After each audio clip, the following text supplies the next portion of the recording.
Welcome everyone to my Game Sense tutorial. Game Sense is knowing what to do and when to do it. But let's get right into it and start with the subject of recoveries. But really there's a tendency I notice even with myself to get lost in watching the ball instead of paying attention to what your car is doing. There's a lot of time spent in ball cam. It's only natural that we do that. But the reality is we need to be aware of what our car is doing at every given moment, regardless of what is happening on the rest of the field. So good game sense when it comes to recovery is making sure that you, typically when you're dodging towards the wall or you're aerialing,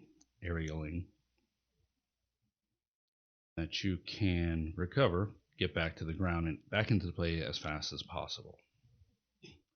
So I picked a replay here with a good example of this real quick here. So I'm going to bring the ball up for an aerial, which I completely bean. But if you notice, my recovery is very clean. So even though I didn't do much with the ball and the shot, that did not stop me from getting back into play as fast as possible.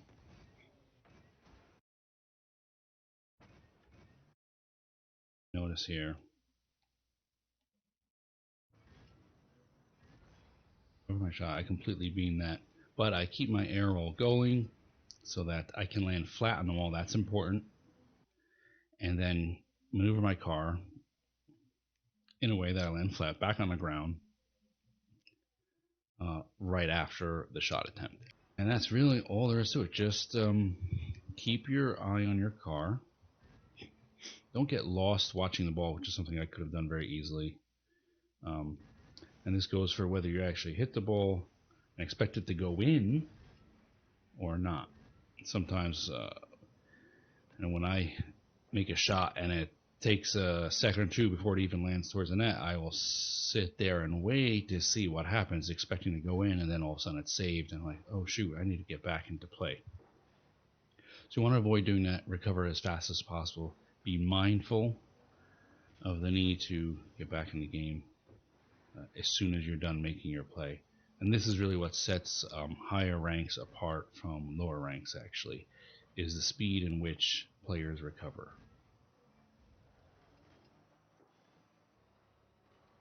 The next part is being aware of where everybody is on the field.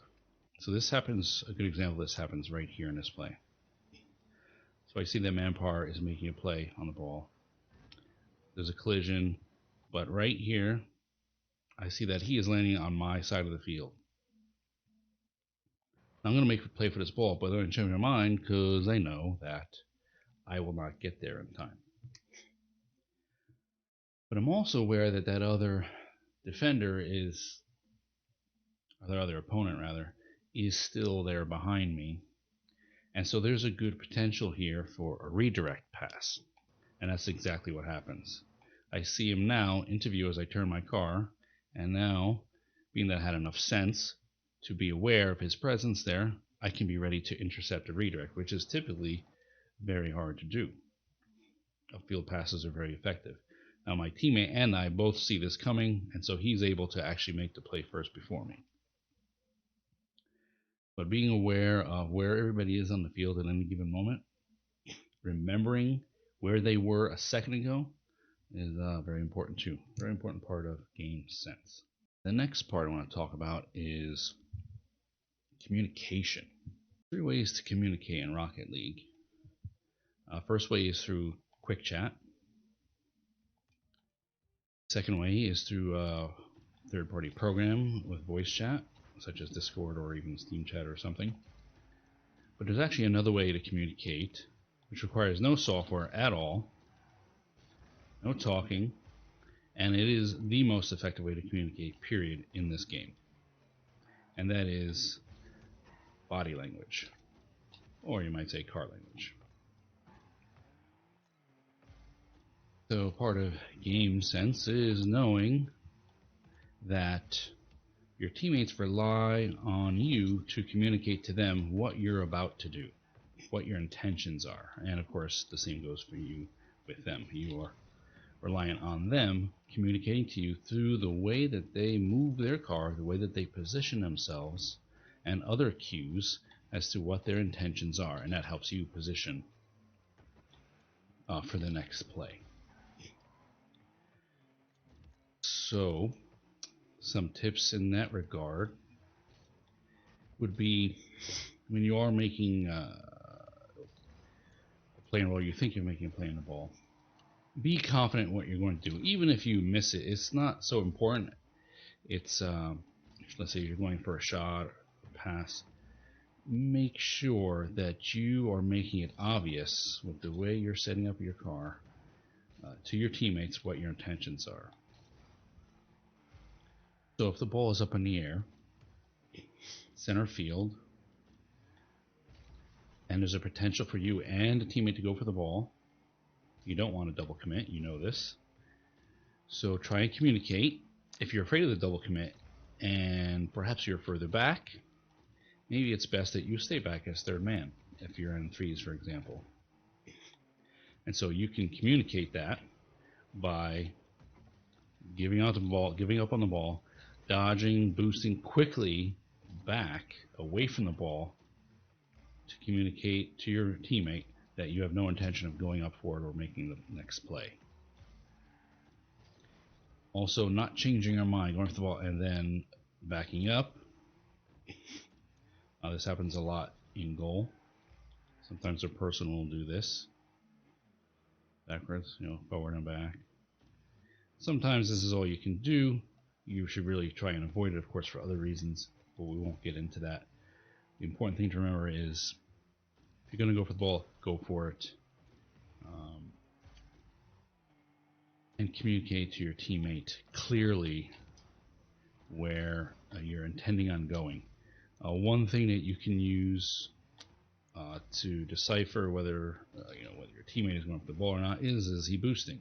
He may not have boost, but if he does, boost is an easy way to indicate that, hey, I'm going back, I'm rotating back, I'm not going for the ball for this shot, you take it.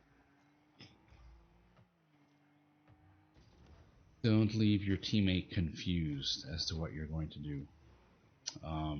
Which also means one way you can confuse a teammate would be if you are ball chasing, doing a lot of playing very aggressively, and then all of a sudden you change up your style in mid-game. This is especially important in twos. In threes, usually you got a third man back to absorb any mistakes you make, but in twos you will get punished immediately for something like that. So keep that in mind. The next thing is the way you handle the ball. So I'll say this may sound more mechanical, but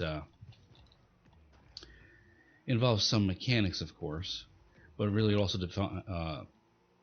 involves decision making and how you're going to handle the ball, right?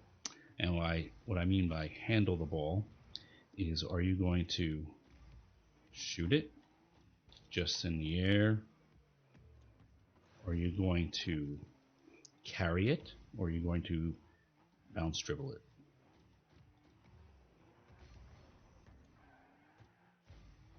So how is this a part of game sense? Well, good sense tells you, and we're going to have a few other points to mention here in regards to the end of a match. When you are in the last 30 seconds, especially of a match, let's say that you're down by 1 and you have 30 seconds left. You're about to lose the game. That's what needs to go through your mind. You're going to lose the game if you don't score now, so you need to go all in, and this is what I like to refer to as the 30-second push. Part of doing the right thing at this moment is how you handle the ball. So the first aspect is, if you have ball control on that 30-second mark, or as close to it. You're down by 1. Don't aerial. Don't clear the ball with a big power shot way up in the air. Putting the ball up in the air wastes valuable time. Now, there may be a reason to do this, given the circumstance. If there's an open net, far field, and you have the perfect opportunity to put the ball straight on net and a defender won't get there in time, fine. Put a power clear on the ball. But usually, if a team is ahead and you're in the closing seconds, they are going to be more aggressive to keep you from scoring. They're going to make it much harder for you. So you need to equal that aggression. You need to be all in. Your whole team needs to be all in, because you have nothing to lose either way. Whether you lose by 1 or by 2 by overcommitting and letting another goal through in the last 10 seconds is irrelevant. A loss is a loss. It doesn't matter how much you lose by.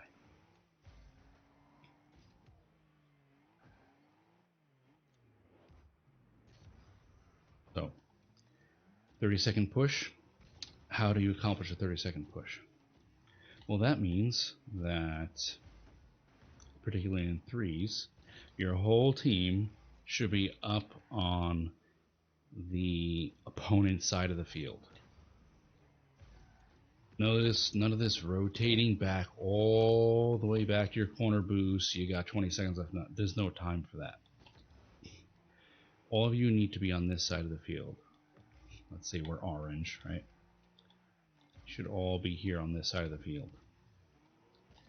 Somebody should, of course, stay back around mid. That's far enough. So your rotation, instead of being 2 men at mid, 1 man back on the backfield, should be 2 men up aggressing the ball, and the 3rd man should be back here at mid, collecting boost, coming in for a play. If you're making the play on the ball before, if you're the 1st or 2nd man and you're out of boost or close to running out of boost, rotate back to mid boost and come right back into the play. That rotation should happen quickly. Touch the ball and get out of there back to mid. This will also end up starving the other team of boost. As they come out, they have these boost pads, but you may grab them as well. But they may come make a play on a ball, and they need to rotate back, and they're going to grab this mid boost here, if it's available, to come back with. Maybe demo you. So it's important that 3rd man control the mid boost in those last 30 seconds.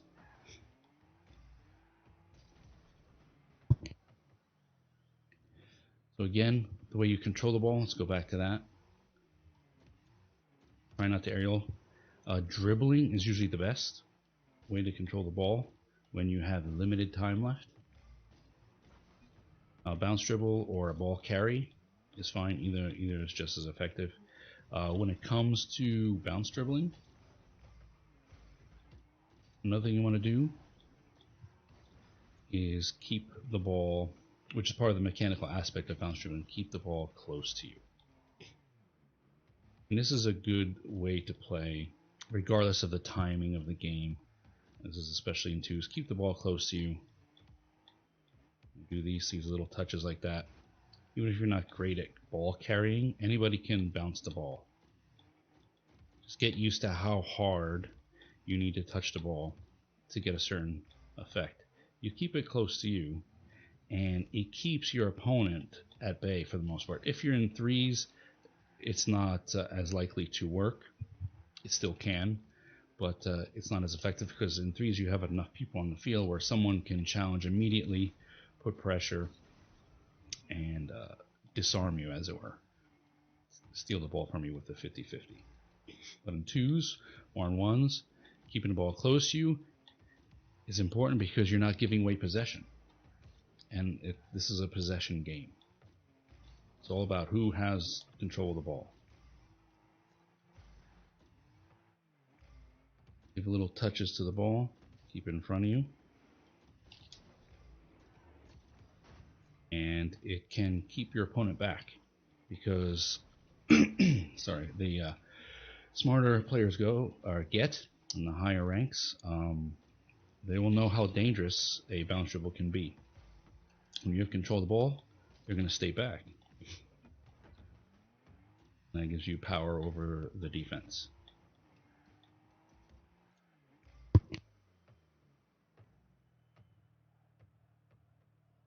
So that is the pretty much all I have for GameSense. I hope that it helps you